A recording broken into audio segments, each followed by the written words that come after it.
नमस्कार, मैं हूं प्रेरणा प्रकाश। स्वागत करती हूं आपका दूरदर्शन के इस खास कार्यक्रम में जिसका नाम है उपभोक्ता संरक्षण। आज के इस अंक में हम बात करेंगे सार्वजनिक वितरण प्रणाली और उपभोक्ताओं के बारे में। इस विषय पर चर्चा करने के लिए हमारे साथ मौजूद हैं श्री शशिकांत जी, जो जन वितरण प्रणाली में डीलर एसोसिएशन के प्रवक्ता हैं। सर, आपका बहुत बहुत स्वागत है हमारे आज के इस खास कार्यक्रम में। सर, कार्यक्रम की शुरुआत में मैं चाहूँगी कि आप हमारे दर्शकों को बताएं कि सार्वजनिक वितरण प्रणाली क्या है। दर्शकों को नमस्ते। जैसा कि सवाल है पीडीएस यानी पब्लिक डिस्ट्रीब्यूशन सिस्टम। इसका मतलब है कि जो भारतीय खाद्य निगम के द्वारा खाद्यान्न को एकत्रित किया जाता है और उसको उचित मूल्य की दुकान के माध्यम से जो वितरण किया जाता है, यानी गरीबों के बीच में जो बांटा जाता है, उसी को पीडीएस कहा जाता है, यानी पब्लिक डिस्ट्रीब्यूशन कहा जाता है। अब इसमें राशन की बात आता है तो राशन के सर्वप्रथम शुरुआत बंगाल के अकाल के समय में 1940 में हुआ था। उसके बाद पुनः इसको 1960 में पुनर्जीवित किया गया। फिर निरंतर ऐसे चलते रहा अलग अलग योजनाओं के नाम से। फिर जाकर 1997 में सार्वजनिक वितरण प्रणाली की गठन हुआ। तब से जाकर उचित मूल्य की दुकान के माध्यम से जो वितरण गरीबों के बीच जो वितरण किया जाता है, उसी को पब्लिक डिस्ट्रीब्यूशन सिस्टम कहते हैं। सर, आपने सार्वजनिक वितरण प्रणाली को बहुत ही अच्छे से समझाया, लेकिन इसके अंतर्गत एक देश एक राशन कार्ड जो है, ये इसकी क्या भूमिका है? सार्वजनिक वितरण प्रणाली में इसकी क्या भूमिका है? One nation one ration card, यानी ये पूरे संपूर्ण देश में एक प्रकार का राशन कार्ड बनाया गया। यह योजना माननीय प्रधानमंत्री मोदी जी के पहल पर सर्वप्रथम 2019 में इसका शुरुआत हुआ। ये उस समय तत्कालीन विभाग के जो मंत्री थे, राष्ट्रीय खाद्य सुरक्षा के जो मंत्री थे रामविलास जी, उन्होंने कार्यक्रम को शुरुआत की थी one nation one ration card के पायलट प्रोजेक्ट के तहत। तो ये 4 राज्यों में सबसे पहले इसको शुरुआत किया गया और आज के परिवेश में पूरे संपूर्ण देश में ये one nation one ration card की व्यवस्था की गई है, ताकि गरीबों को खाद्यान्न मिल सके। इसका सबसे पहले लाभ की बात करते हैं इसमें तो सबसे ज़्यादा लाभ प्रवासी मजदूरों को मिला इस योजना के तहत, कि अब कोई भी उपभोक्ता जो हैं वो कहीं से भी देश के कोई किसी भी कोने में राशन का उठाव कर सकते हैं। तो ये जो प्रोजेक्ट है ये बहुत ही महत्वपूर्ण प्रोजेक्ट है, खास करके उन लोग गरीबों के लिए जो जैसे कि मान लिया बिहार के उपभोक्ता हैं, वो दिल्ली में प्रवास करते हैं, दिल्ली में मजदूरी करते हैं, उनको वो राशन दिल्ली में भी उठा सकते हैं। यही वन नेशन वन राशन है। सर, आपने एक देश एक राशन कार्ड के बारे में बतलाया। आपने बताया कि इससे गरीब प्रवासी मजदूरों को लाभ दिया जाता है और साथ ही अगर कहीं के मजदूर अगर किसी अन्य राज्य में है तो उन्हें वहाँ भी वो लाभ मिल सकता है। लेकिन सर, इस लाभ का फ़ायदा उठाने के लिए उपभोक्ताओं को किन किन दस्तावेज़ों की ज़रूरत पड़ती है? कृपया हमारे दर्शकों को इस पर जानकारी दें। जैसा कि हम लोग जानते हैं कि सरकारी राशन की दुकान से सस्ते दर पर गल्ले लेने के लिए, यानी राशन लेने के लिए राशन कार्ड के होना अति आवश्यक है। ये राष्ट्रीय खाद्य सुरक्षा के अंतर्गत राशन कार्ड बनाए जाते हैं। राशन कार्ड जिनके पास है वो कहीं भी देश के किसी भी कोने में जाकर अपना खाद्यान्न उठा सकते हैं। इसमें सबसे बड़ा चीज़ है यही है कि राशन कार्ड होना चाहिए। कोई दस्तावेज नहीं, वो राशन कार्ड बनाने का प्रक्रिया जो है वो राज्य सरकार बनाती है, वो एनएफएसए के तहत। एनएफएसए के तहत 2 प्रकार के राशन कार्ड बनाए जाते हैं। पहला पीएचएच, दूसरा एएवाई। मैंने एक जो हो गया वो पीएचएच हो गया, दूसरा अंत्योदय हो गया। तो ये जो प्रक्रिया है राशन कार्ड का है कि जिनके पास राशन कार्ड है वही राशन का उठाव कर सकते हैं। तो जो व्यक्ति के पास है राशन कार्ड वो जाके दिल्ली में भी उठा सकते हैं, बॉम्बे में भी उठा सकते हैं, कहीं भी जाके राशन उठा सकते हैं। लेकिन आपको दस्तावेज की बात करते हैं तो राशन कार्ड होना अति आवश्यक है, तभी आपको one nation one ration card के सुविधा मिलेगा। लेकिन सर, अगर किसी नागरिक के पास राशन कार्ड ना हो तो क्या इसका कोई दूसरा विकल्प है? राशन कार्ड अगर नहीं हो तो वो कैसे फिर इस प्रक्रिया से जुड़ सकते हैं, इसका लाभ उठा सकते हैं? इसका कोई दूसरा विकल्प? देखिए, राशन उठाने के लिए राशन कार्ड तो होना अनिवार्य है। अब ये कैसे बनेगा? तो इसको बनाना पड़ेगा राशन कार्ड। आप जहाँ के निवासी हैं, जिस राज्य के निवासी हैं, जहाँ जिस ब्लॉक के निवासी हैं, वहाँ जाकर सबसे पहले राशन कार्ड बनाना होगा। तो राशन कार्ड बनाने के लिए राष्ट्रीय खाद्य सुरक्षा अधिनियम 2013 के तहत प्रावधान बनाया गया है। उसके लिए आपको आवेदन करना होगा। राशन कार्ड बनाने के लिए फॉर्म आता है, उसमें प्रपत्र ख भरा जाता है। कोई ऑनलाइन भी, इधर तो ऑनलाइन का भी सिस्टम कर दिया गया है कि ऑनलाइन के तहत भी राशन कार्ड बना सकते हैं। तो दोनों प्रक्रिया है, ऑफलाइन भी प्रक्रिया, ऑनलाइन भी प्रक्रिया है। तो राशन कार्ड बनाने के लिए जो दस्तावेज की जरूरी है, उसमें सबसे महत्वपूर्ण है आधार कार्ड। आधार कार्ड रहना अति आवश्यक है। आधार कार्ड रहेगा तभी आपको राशन कार्ड बनेगा। और इसके बाद जो NFS के तहत जो कैटेगरिया बनाया गया है, जो नियम बनाए गए हैं कि 11 प्रकार के उसमें नियम हैं कि राशन कार्ड बनाने के लिए आपको 2 पहिया वाहन, 3 पहिया वाहन या 4 पहिया वाहन नहीं होना चाहिए, या आप सरकारी कोई सेवा में हैं तो उनके लिए राशन कार्ड नहीं बने। ये सब सिस्टम में यदि आते हैं तो आप राशन कार्ड बना सकते हैं। तो इसके लिए है कि ऑफलाइन में भी जाके RTPS काउंटर पर अपना फॉर्म जमा करना होगा। फॉर्म का नाम है प्रपत्र क।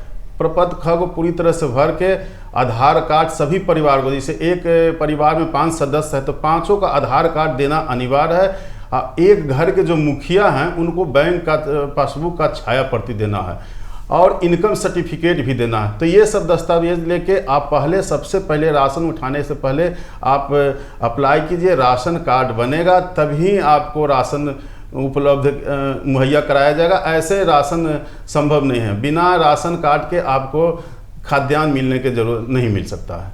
ये सिस्टम है, ये सिस्टम बनाया गया है राष्ट्रीय खाद्य सुरक्षा अधिनियम 2013 में। आप इसके अंतर्गत आते हैं, राशन उठाने के अंतर्गत उस कैटेगरी को फेसफुल करते हैं, तभी आपको राशन मिलेगा, अन्यथा आपको राशन नहीं मिलेगा। ये कानूनी प्रक्रिया है, ये आपको करना पड़ेगा। सर, जैसा कि आपने बताया कि सार्वजनिक वितरण प्रणाली क्या है, राशन कार्ड बनाने के लिए हमें आधार कार्ड की ज़रूरत पड़ती है और उससे उपभोक्ताओं को लाभ भी मिलता है। लेकिन जहां लाभ की बात आती है वहां परेशानियां तो आती ही हैं। तो क्या इस कड़ी में उपभोक्ताओं को किसी तरह की परेशानियों का सामना करना पड़ता है? देखिए, राशन कार्ड में आज के परिवेश में जो राशन वितरण करने का सिस्टम है, ई-पॉस मशीन से राशन वितरण करने का सिस्टम बन गया है। 2019 से माननीय प्रधानमंत्री मोदी जी के पहल पर पूरे सिस्टम को इलेक्ट्रॉनिक कर दिया गया है। माने आधार सत्यापित कर ही राशन वितरण करने की व्यवस्था किया गया है। जब तक ई-पॉस मशीन पर अंगूठा लगाकर अपना सत्यापित नहीं करेंगे तब तक राशन नहीं मिलेगा। ये सिस्टम कर दिया गया है। तो इसमें सबसे बड़ा जो समस्या बनकर आया है वो लिंक का समस्या बनकर आया, सर्वर का समस्या बनकर आया है। उपभोक्ताओं के लिए भी समस्या है और जन वितरण विक्रेताओं के लिए भी बहुत बड़ा समस्या बनकर उभरा है कि ये जैसे कोई व्यक्ति जो है, कोई परिवार जो है राशन उठाने के लिए अपना 7 बजे समय पर आ जाते हैं। दुकान जब खुल जाती है, राशन की दुकान के टाइम जो 7 बजे खुलने का है तो खुल जाती है, तो उपभोक्ता आते हैं कि हमको राशन दे दीजिए। उस समय लिंक फेल हो जाता है। तो लिंक फेल हो जाता है तो बहुत बड़ा समस्या, 2 घंटा इंतज़ार करना पड़ता है, 3 घंटा इंतज़ार करना पड़ता है, 4 घंटा इंतज़ार कर, तो दिन भर भी लिंक के आशा में रह जाते हैं। तो उनको ये क्षति हो जाता है। तो क्षति हो जाता है कि 100 रुपये के अनाज को उठाने के चलते उनको 500-500 रुपये अपना मजदूरी गंवाने पड़ते हैं। तो ये एक बहुत बड़ी समस्या बनकर उभरा है। अब इसका निराकरण के तो सरकार का चीज़ है, सरकार इस पर लगी हुई है कि भाई निराकरण इसका सर्वर का समस्या है। सर, आपने बताया कि इस कड़ी में सबसे बड़ी जो समस्या उत्पन्न होकर आती है वो लिंक की समस्या होती है, सर्वर डाउन हो जाते हैं। लेकिन जो डीलर हैं जिन्हें ये दिया जाता है कि आप राशन उपभोक्ताओं को डिस्ट्रीब्यूट करें, वो भी उपभोक्ताओं को ठगने की कोशिश करते हैं। बहुत सारे ऐसे नागरिक हैं जो ठगी के शिकार होते हैं। तो इसके निवारण के लिए उपभोक्ता कहाँ जाएंगे?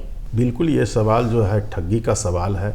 तो ये सवाल के लिए जो उपभोक्ता ठगी के शिकार हो जाते हैं, उनको ठग लिया जाता है या उनको झूठ बोल के राशन नहीं दिया जाता है, तो उनके लिए विभागीय तौर पर भी निराकरण के लिए व्यवस्था किया गया। आप कोई उपभोक्ता हैं जिनको मान लिया अनाज नहीं मिला, अंगूठा लगाए, अंगूठा लगाने के बाद उनको राशन नहीं दिया गया, राशन निकला लेकिन नहीं दिया, तो उनके लिए वो स्वतंत्र है, वो जा सकते हुए सबसे पहले उनको जाना होगा प्रखंड आपूर्ति कार्यालय में, जाके शिकायत करना होगा प्रखंड आपूर्ति पदाधिकारी के पास कि हम फलाने डीलर के पास गए, हमको अंगूठा लगाकर राशन निकला लेकिन वो उन्होंने राशन हमको नहीं दिए, या कोई भी उनके पास जो उनको क्षति हुआ वो शिकायत कर सकते हैं। इसके बाद वहाँ से निराकरण निश्चित तौर पर किया जाता है। यदि नहीं होता है तो आप आगे भी जा सकते हैं, वरीय पदाधिकारी के पास जाते हैं, एसडीओ के पास जा सकते हैं। तो ये पूरा सिस्टम बना हुआ है, कहीं भी आप जाके वरीय पदाधिकारी के पास जाके कह सकते हैं कि हमको ये चीज़ नहीं मिला है, कम मिला है, ठगी का शिकार हो गए। लेकिन आज के परिवेश में ये कहना बहुत मुश्किल है कि हम ठगी का शिकार हो गए, चूँकि सरकार इसको बहुत 100% पारदर्शिता कर दिया गया सरकार के तरफ से। ये जो ई पॉस मशीन के तरफ से जो राशन निकलता है वो आज अभी अंगूठा लगाए, यदि आपका आधार से अंगूठा नंबर लिंक है तो आपको मोबाइल पर मैसेज चला जाता है कि आपने राशन उठाया है, आपका राशन इतना उठा है। और इससे भी ज़्यादा चीज़ है कि जो पारदर्शिता किया गया है उसमें आप अंगूठा लगा के राशन उठाए, आप देख सकते हैं, आप पर्ची ले सकते हैं डीलर से, पर्ची देने का प्रक्रिया, पर्ची देते हैं डीलर लोग, और इसको बाद में भी देख सकते हैं। अभी अंगूठा लगाए तुरंत पब्लिक डोमेन में चला जाता है, मैंने ऑनलाइन भी इसको चेक कर सकते हैं कि हमारे पास कितना राशन आया, कितना क्या किया। तो ठगी के शिकार अब तो जो पढ़े लिखे नहीं है वो मैंने जो होते हैं वो तो शिकायत करने की प्रक्रिया है, शिकायत करिए कीजिए, उसका निराकरण भी होता है, कार्रवाई होता है। यदि कोई वास्तव में ठगी कोई करता है तो उस पर तुरंत कार्रवाई किया जाता है, पदाधिकारी लोग उसको कार्रवाई करके राशन मुहैया करवाते हैं और संबंधित डीलर पर यहाँ कार्रवाई होता है, लाइसेंस भी डीलर का रद्द किया जाता है। तो ये सब प्रक्रिया है। तो ठगी का शिकार अभी नहीं कह सकते हैं, इसलिए कि पूरा पारदर्शिता हो गया। इसके लिए सरकार ऐप भी चला दिया है, तरह तरह के माध्यम से आप देख सकते हैं। अपना राशन नाम के एक ऐप चलाया गया है, उसमें कि आप देख सकते हैं कि हमारा कितना राशन है, हमारे हिस्से का कितना राशन है, कितना उठाव हुआ है, ये सब दिखाया जाता है। इसके बावजूद भी आप सबके कोई ठगे जाते हैं उपभोक्ता, तो उनको निवारण करने के लिए विभागीय तौर पर कई टोल फ्री नंबर भी दिए गए हैं कि उस पर भी शिकायत कर सकते हैं। और उससे भी नहीं मिलता है तो आप पदाधिकारी के पास शिकायत इसको कर सकते हैं, तो उस पर तुरंत कार्रवाई कर उनको अनाज मुहैया कराया जाता है। अगर कोई उपभोक्ता इस तरह के ठगी का शिकार होते हैं या इस तरह की कोई भी समस्या आती है तो क्या इन समस्याओं का निवारण उपभोक्ता संरक्षण अधिनियम के तहत आती है? उपभोक्ता संरक्षण मतलब सुरक्षा। किसकी सुरक्षा? उपभोक्ता की सुरक्षा। इसके लिए एक अधिनियम बना। कब बना? 1986 में बना। इसलिए इसका नाम उपभोक्ता संरक्षण अधिनियम 1986 पड़ा। ये किस लिए बना? तो ये उपभोक्ता के लिए, सुरक्षा के लिए बना था। तो इसको साधारण भाषा में कह सकते हैं कि यह सरकारी नियंत्रण है जो उपभोक्ताओं के हितों की रक्षा करता है। जब हितों की रक्षा करता है तो वो भी उपभोक्ता, पीडीएस की बात आता है तो पीडीएस के भी जो उपभोक्ता हैं वो भी अपनी समस्या को लेकर जा सकते हैं। जैसे कि खाद्यान्न को उसको मिला, गुणवत्ता में यदि दिक्कत है तो लगता है कि उनको गुणवत्ता खराब मिल गया, तो वो उससे उनको खाने से, चावल ले गए, चावल खाने से बीमार स्वास्थ्य पर उनका प्रभाव पड़ता है, तो वो उपभोक्ता फोरम में जाकर शिकायत कर सकते हैं। देखिए, शिकायत करने का प्रक्रिया अलग अलग है। आप अनाज नहीं मिला तो आप प्रखंड आपूर्ति पदाधिकारी के पास या विभागीय पदाधिकारी के पास शिकायत कीजिएगा तो आपको अनाज मुहैया कराया जाएगा। लेकिन आप क्षतिपूर्ति के लिए कीजिएगा तो आपको उपभोक्ता फोरम के शरण में जाना ही होगा, क्योंकि क्षतिपूर्ति करने का एकमात्र ही संस्था जो है उपभोक्ता फोरम है, जहां निःशुल्क बिना वकील के आप अर्जी लगा सकते हैं। इसके लिए न्याय प्रक्रिया बनाया गया, 3 त्रिस्तरीय न्याय प्रक्रिया बनाया गया, जिला स्तर पर, राज्य स्तर पर और केंद्र स्तर पर। उपभोक्ता अपनी क्षतिपूर्ति के अनुसार वो कर सकते हैं, अपना अर्जी लगा सकते हैं। तो उपभोक्ता कहने का मतलब है कि पीडीएस भी एक उपभोक्ता है। उपभोक्ता चाहेंगे तो जा सकते हैं उपभोक्ता फोरम में, वो अपनी क्षतिपूर्ति को लेकर जाएंगे उपभोक्ता। सर, आपने अभी बताया कि इसे 3 स्तरों में बांटा गया है, जिला स्तर, राज्य स्तर और केंद्र स्तर। तो ये तीनों अलग अलग तरीके से काम करती है, तो ये किस तरीके से उपभोक्ताओं के लिए क्या काम करती है? राज्य स्तर में इसका क्या काम है, केंद्र सरकार में इसका क्या काम है, इस पर थोड़ी जानकारी दें। उपभोक्ता संरक्षण जो अधिनियम 1986 है, इसमें भी संशोधन किया गया। जो माननीय प्रधानमंत्री मोदी जी ने 2019 में जो संशोधन किए हैं, उसके तहत है कि पहले क्या था कि जो 3 त्रिस्तरीय था, 3 था जिला स्तर पर, राज्य स्तर पर और केंद्र स्तर पर। तो जिला स्तर, जिला फॉर्म में बोला जाता था, तो जिला फॉर्म में आप जो अर्जी लगाते थे, वो पहले था कि 20 लाख तक के क्षति आप दिखाते हैं तो जिला स्तर पर जाते थे। अब है उसको बढ़ा के 50 लाख तक के कर दिया गया कि 50 लाख तक यदि कोई भी उपभोक्ता क्षतिपूर्ति दिखाते हैं तो वो जिला स्तर पर जाके अपना अर्जी लगाते हैं, और 50 लाख से अधिक और 2 करोड़ से कम यदि है तो वो राज्य स्तरीय राज्य आयोग के पास जाके अर्जी लगाते हैं, तो उनको न्याय मिलता है यदि वास्तविकता रहता है तो।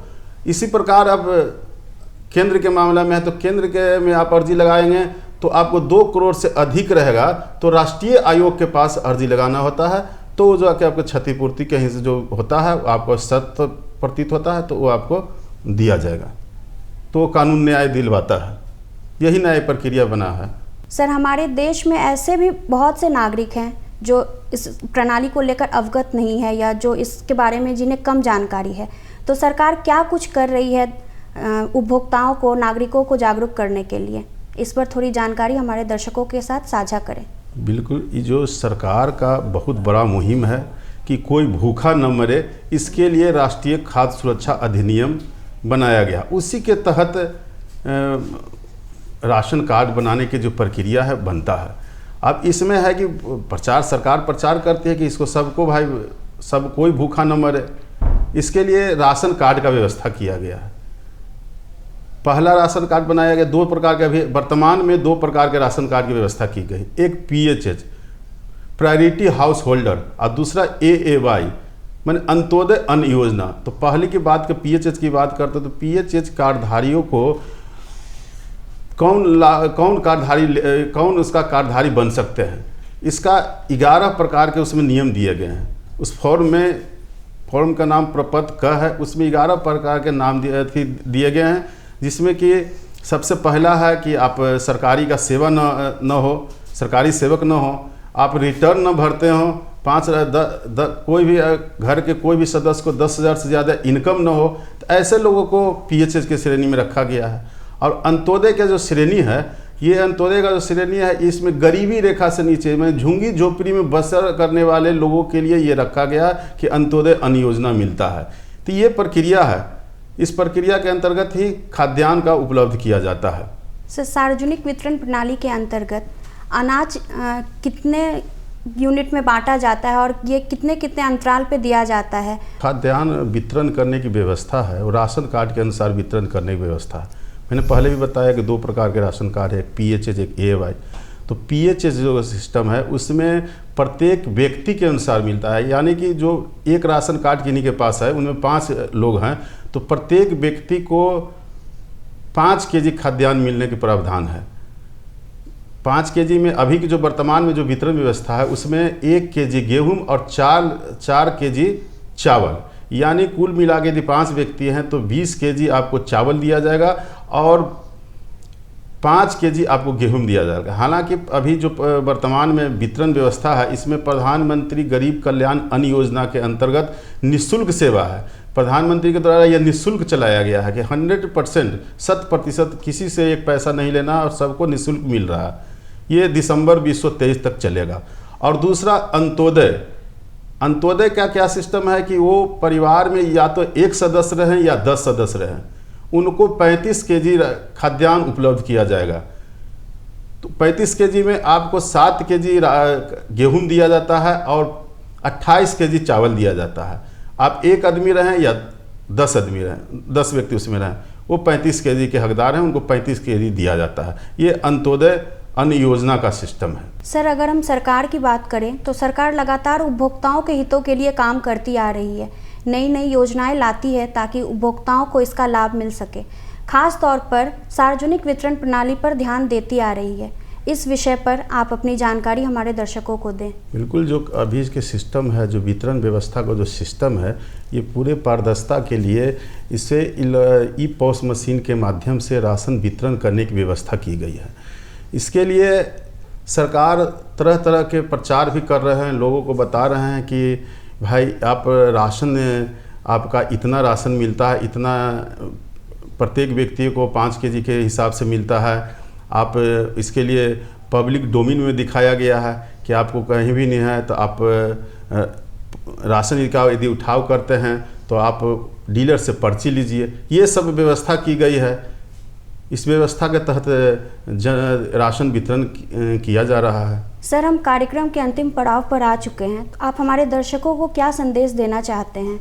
और साथ ही इसमें भारतीय खाद्य निगम, जो भारत सरकार की नोडल एजेंसी है, इसकी क्या भूमिका है, इस पर थोड़ा प्रकाश डालें। आपसे सवाल किया FCI, भारतीय खाद्य निगम। सबसे पहले इसे समझना होगा, भारतीय खाद्य निगम की स्थापना 1965 में की गई थी। ये भारतीय जो खाद्य निगम है, ये इसका जो है पूर्णतः भारत सरकार के नेतृत्व में ही चलता है और ये पूरे देश के पूरे राज्य में इसका शाखाएं फैला हुआ है।